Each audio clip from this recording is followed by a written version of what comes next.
Welcome to the FS MiniTrain. I'm Beth O'Neill and I'm about to take you for a ride.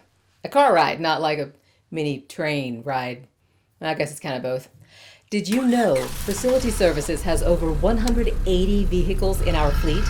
They range from passenger vans to dump trucks, UTVs, aerial lift trucks, stake trucks, chipper trucks, mini cargo vans, large cargo vans, whatever this thing is, packer trucks, toolbox trucks, subcompact tractors, line trucks, and the unnecessarily adorable mini trucks used in landscaping.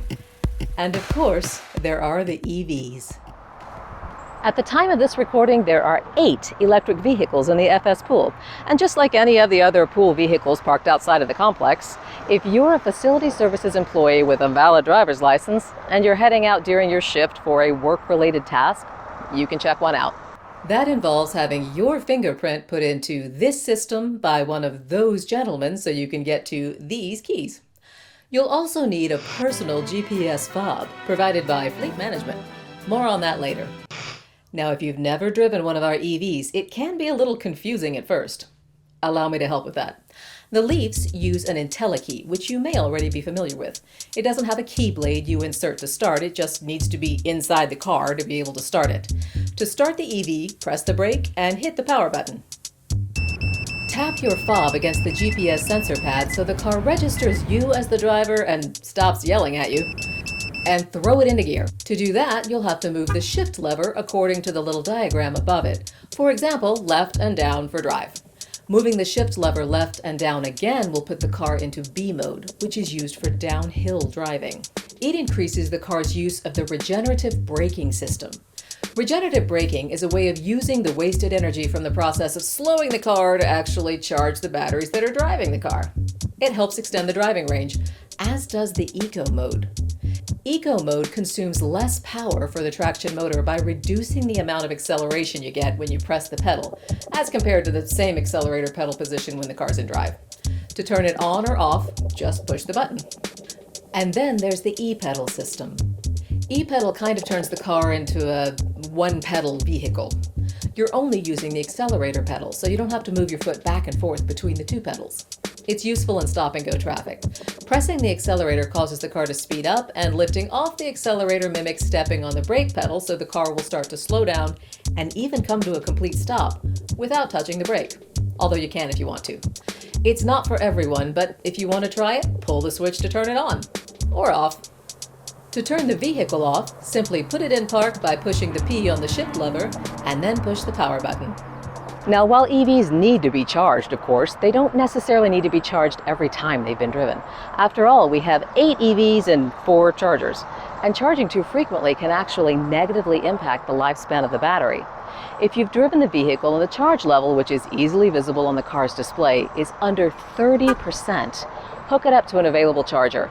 If the car still has greater than 30% charge, see if there's a spot available in the next parking section up, leaving the EVSEs available for those who need it. I have asked Terry Ledford, Director of Energy Management and Facility Services, to demonstrate how to correctly charge an EV. Electricity is, of course, a powerful and dangerous tool, and correct and proper safety guidelines to... Okay, that was easier than I thought. Huh. All right, people, apparently we've been training for this our whole lives. If you can do this, or this, or this, then you can do this. Hit the charge port lid switch or button on the IntelliKey to open the charge port lid, flip open the charge port cap, and plug her in. It's important to note the car must be off, otherwise it will not start charging. If the car has been connected to a charger by midday and it's actively charging, it's advisable to maybe go back and get a key to a different vehicle if that's an option. It can take 6 to 8 hours to completely charge a vehicle from empty. If the charge connector is locked when you go to remove it, release the lock by hitting that button or switch again, remove the charger, and insert it back into the EVSE. Make sure to close the charge port cap and lid correctly so no water or foreign material gets in there. And hey, don't forget to take a second to see if you've left anything in the car.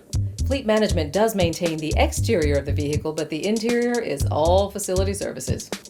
The EVs collect a lot of data, as do all of our fleet vehicles, and that's thanks to this little guy, the aforementioned GPS fob.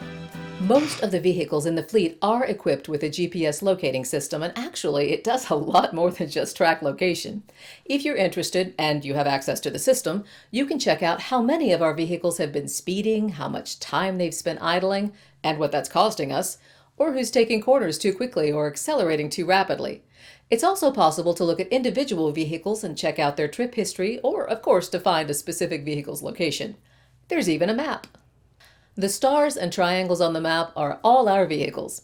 It gives location, what the vehicle is, whether it stopped, when it stopped, its speed if it's in motion, and the applicable speed limit for that area, and even if there might be an issue or two. Aw, like this employee of electrical services going below the speed limit. Yup, might want to get that engine checked. And fasten your seatbelt, man. Now, while it's possible that someone could be rigorously tracking all of that data, let's be honest.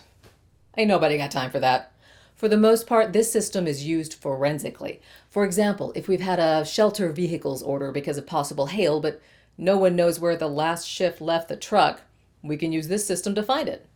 Over the past few years, we've had 3 vehicles stolen from on or around campus. It is important to note that in all cases, the keys were left in the vehicle, so maybe don't do that. But within moments of being aware of the theft, someone was online and looking for it. In one instance, the truck was taken in the early hours, and by the time we'd found it and coordinated with UTPD, it was up in Kentucky. UTPD worked with the local police there, and the presence of our truck busted a chop shop that the authorities didn't even know about yet. Dang it. Another stolen car wound up being chased by police up Pellissippi, who finally had to spike the tires to bring it to a stop. Dang it. And the last was caught after the culprit got the munchies and was pulling out of a drive-thru. Dang it. All that to say, if you think your work vehicle has been stolen, first of all, call the police! No, seriously, call UTPD and then immediately contact someone at Facility Services who has access to the GPS system, and that person will coordinate capture with the police. So again, while this system is primarily used to track down what we can't find, it does generate a weekly report on a bunch of other things. There's a lot of stuff that can be monitored, but isn't until someone makes it necessary. If an employee is abusing a vehicle or disregarding vehicle policy, someone's going to be able to figure that out. It's one of the big reasons why it's not a good idea to let others borrow your fob. Whatever they do, it's going to look like you were the one driving the car. The last important thing to remember is this little packet in the glove box. Should you ever be in any sort of accident in one of our fleet vehicles, you hit something, something hits you, you need to report it as soon as possible. All the information for doing so is in that packet. Thanks for taking a drive with the MiniTrain today. Buckle up, use your turn signal, yield to pedestrians, and we'll see you next time.